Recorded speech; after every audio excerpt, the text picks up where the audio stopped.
విశ్వం మెచ్చిన తెలుగు గాయకుడు, గాన గంధర్వుడు ఎస్‌పి బాలసుబ్రహ్మణ్యం గారు. ఆయన భౌతికంగా మనల్నందరినీ వదిలిపెట్టిపోయి ఇన్నేళ్లు గడిచినప్పటికీ, ఇప్పటికీ ప్రతిరోజు, ప్రతి నిమిషంలోనూ ప్రతి ఒక్కరికి సంగీతాన్ని అభిమానించే ప్రతి ఒక్కరూ ఆయన్ని ఏదో ఒక సందర్భంలో వాళ్ళ దైనందిక జీవితంలో గుర్తు చేసుకుంటూనే ఉంటారు. నిజానికి చెప్పాలి అంటే సంగీత కళాకారుడు అయిన ఈ గాన గంధర్వుడు భౌతికంగా మన మధ్యలో లేడనే కానీ, ప్రతిరోజు మనం పాడుకునే పాటలో, మనం వినే పాటలో మనందరికీ చిరంజీవిగా గుర్తుండిపోయారు.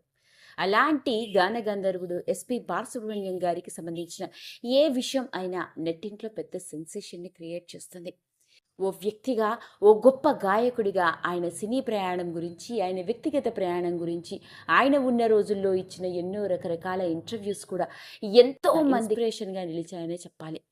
మరి విషయంలోకి వెళ్ళినట్లయితే ఈరోజు ఈ వీడియోలో నేను మీ ముందుకు తీసుకొస్తుంది అలా గాన గంధర్వుడిగా మనందరికీ గుర్తుండిపోయిన ప్రముఖ గాయకుడు అయిన మన ఎస్‌పి బాలసుబ్రహ్మణ్యం గారి వ్యక్తిగత జీవితానికి సంబంధించిన విషయంలో ముఖ్యంగా చెప్పుకోవాలి అంటే ఆయన చిన్న చెల్లెలు సింగర్ అంటే మీరు నమ్ముతారా? అవునండి. వినడానికి ఆశ్చర్యంగా ఉంది కానీ నేను చెప్పేది అక్షరాల నిజం. బాలసుబ్రహ్మణ్యం గారి సంగీత వారసులు ఎవరు అంటే మనందరం టక్కున చెప్పుకునేది ఆయన చెల్లెలు ప్రముఖ ప్లేబ్యాక్ సింగర్ అయిన ఎస్‌పి శైలజ గారు అంటాము. ఆయన కొడుకు ఎస్‌పి చరణ్ కావచ్చు, మరియు ఆయన కూతురు ఎస్‌పి పల్లవి. కానీ ఆశ్చర్యాన్ని కలిగించే విషయం ఏంటంటే ఎస్‌పి శైలజ మాత్రమే కాదు, ఎస్‌పి శైలజ గారి చెల్లెలు మరియు బాలసుబ్రహ్మణ్యం గారికి చిన్న చెల్లెలు అయిన ఎస్‌పి వసంతలక్ష్మి కూడా సింగర్‌గా తెలుగు, తమిళ్, కన్నడ, మలయాళ భాషల్లో ఎన్నో సినిమాలలో పాటలు, అంతేకాకుండా ఎన్నో ప్రైవేట్ ఆల్బమ్స్‌లో భక్తి పాటలతో ఫేమస్ అయిన గాయని అంటే వినడానికి ఆశ్చర్యం అని చెప్పాలి. ఆ వివరాల్లోకి వెళ్ళినట్లయితే ఎస్‌పి బాలసుబ్రహ్మణ్యం గారికి 5గురు చెల్లెళ్ళు ఉన్నారు. ఈయనకి ఒక అన్న, ఒక తమ్ముడు. నిజానికి బాలసుబ్రహ్మణ్యం గారి తండ్రికి మొదట పెళ్ళై 2 పిల్లలు పుట్టిన తర్వాత బాలసుబ్రహ్మణ్యం గారి తండ్రి పెళ్లి చేసుకున్న మొదటి భార్య కన్నుమూయడంతో ఆ తర్వాత బాలసుబ్రహ్మణ్యం గారు తల్లి శకుంతలమ్మని పెళ్లి చేసుకున్నారు. అలా బాలసుబ్రహ్మణ్యం గారికి అన్నయ్య, తమ్ముడు, 5గురు చెల్లెళ్ళు ఉన్నారు. వారిలో చెల్లెళ్ళ విషయంలోకి గనక వెళ్ళినట్లయితే మనకు బాగా తెలిసిన వాళ్ళలో చెల్లెళ్ళైన ఎస్‌పి శైలజ గారు, పార్వతి మరియు వసంతలక్ష్మిలు. ఇదిలా ఉంటే బాలసుబ్రహ్మణ్యం గారు చిత్రసీమ రంగంలో ప్రముఖ నేపథ్య గాయకుడిగా రాణిస్తున్నప్పటికీ ఏ రోజు కూడా ఆయన కుటుంబంలోని, ముఖ్యంగా ఆయన చెల్లెళ్ళని కానీ, కొడుకుని కానీ, కూతురు కానీ ఎప్పుడు నా పిల్లలు కూడా పాటలు బాగా పాడతారు, లేదా నా చెల్లెళ్ళు కూడా మంచి గాయనీలు, వాళ్ళకు ఒక అవకాశం ఇవ్వండి అని ఎప్పుడూ అడగలేదట. అలా ఆయన కొడుకు చరణ్ కావచ్చు, పల్లవి కావచ్చు, ఆయన చెల్లెళ్ళు కూడా ఎవరైతే సినిమా రంగంలో నేపథ్య గాయనీలుగా రాణించారో వాళ్ళందరూ వాళ్ళ సొంత టాలెంట్తోనే ఇండస్ట్రీలోకి అడుగుపెట్టినవాడు. అలా మనకి బాగా సుపరిచితురాలు ఎస్‌పి బాలసుబ్రహ్మణ్యం గారి చెల్లెలు.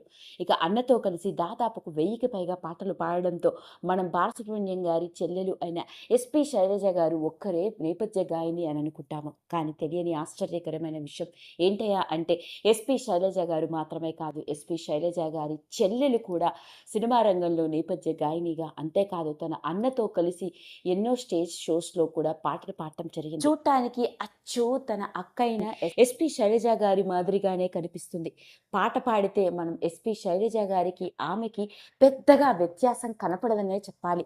అలా అదే గొంతుకుతో ఎంతో చక్కగా, ఎంతో మృదు మధురంగా పాడుతుంది ఎస్‌పి బాలసుబ్రహ్మణ్యం గారి ఆఖరి చెల్లెలు అయిన ఎస్‌పి వసంతలక్ష్మి గారు. వసంతలక్ష్మి గారు కుటుంబంలో చిన్నావిడ. ఇంట్లో అందరూ బాగా గారాబంగా చూసేవాళ్ళట. అందులోనూ బాలసుబ్రహ్మణ్యం గారికి కూడా తన చిన్న చెల్లెలు అంటే ఒకింత ప్రేమ ఎక్కువే అని చెప్తూ ఉంటారు. అయితే వసంతలక్ష్మి గారు కూడా చిన్నప్పుడే తన అక్కలతో కలిసి కర్ణాటక మ్యూజిక్‌లో శిక్షణ తీసుకోవడం, ఆ తర్వాత ఎన్నో ప్రైవేట్ ఆల్బమ్స్‌లోనూ, అంతేకాకుండా భక్తి రస ప్రధానమైన పాటలు పాడుతూ గుర్తింపు సంపాదించుకుంది. అంతేకాదు తెలుగులోను, తమిళ్‌లోను, కన్నడలో కూడా పలు పాటలు పాడటం జరిగింది. ఇక ఇలాంటి నేపథ్యంలోనే ఆవిడ ముందు తన కెరియర్‌ని ఓ న్యూస్ రీడర్‌గా ప్రారంభించింది.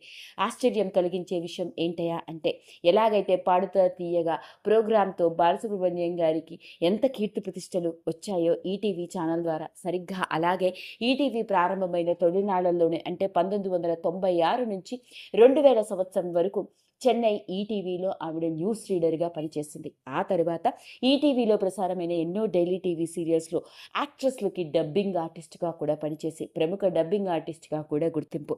ముఖ్యంగా చెప్పుకోవాలి అంటే ఈటీవీలో ప్రారంభమైన తొలినాళ్లలోని స్నేహ మరియు ఎన్నో ధారావాహిక సీరియల్స్లో హీరోయిన్లకి డబ్బింగ్ చెప్పింది ఎవరో కాదు, స్వయానా బాలసుబ్రహ్మణ్యం గారి చిన్న చెల్లెలు అయిన వసంతలక్ష్మినే. అంతేకాదు స్వరాభిషేకం ప్రోగ్రాంలో ఎన్నో సందర్భాల్లో తన అన్నతో కలిసి ముఖ్యంగా సుశీల గారి పాటలు పాడింది. స్వతహాగా సుశీల గారి అభిమాని అవ్వడంతో ఎక్కడ స్టేజ్ పర్ఫార్మెన్సెస్ ఉన్న ఆ రోజుల్లో సుశీల గారి మ్యూజికల్ హిట్స్ అయిన ఎన్నో సోలో సాంగ్స్ పాడుతూ మంచి గుర్తింపు సంపాదించుకుంది. అంతేందుకు నేటికి కూడా ఓ ప్రముఖ సింగర్గా, అంతేకాకుండా కర్ణాటక మ్యూజిక్లో శిక్షణ తీసుకోవడంతో ఎంతోమంది ఔత్సాహికులకి కర్ణాటక సంగీతంలో శిక్షణ ఇస్తూ చెన్నైలోనే సెటిల్ అవ్వడం జరిగింది. ఈవిడకి కూడా భర్త, పిల్లలు కూడా ఉన్నారు.